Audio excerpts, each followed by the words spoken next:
પંચમહાલમાં મોટી દુર્ઘટના સામે આવી છે, જેમાં પાવાગઢમાં ગુડ્સ રોપવે તૂટતા 6 લોકોના મોત થયા હોવાનું સામે આવ્યું છે.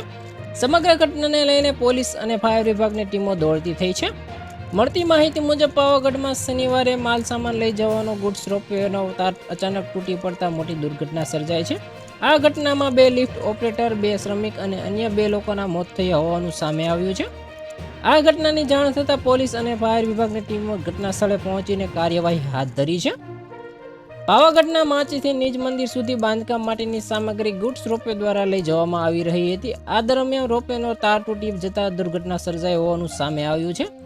ગુડ્સ રોપવે તૂટવાની ઘટનાને લઈને પંચમહાલ એસપીએ જણાવ્યું હતું કે મટીરીયલ લઈ જતો રોપવે તૂટી પડ્યો હતો. ઘટનામાં 6 લોકોના મોત નીપજ્યા હોવાનું પ્રાથમિક દ્રષ્ટિએ જાણવા મળ્યું છે અને હાલ મૃતકોના મૃતદેહને પીએમ અર્થે મોકલી આગળ કાર્યવાહી હાથ ધરવામાં આવી છે.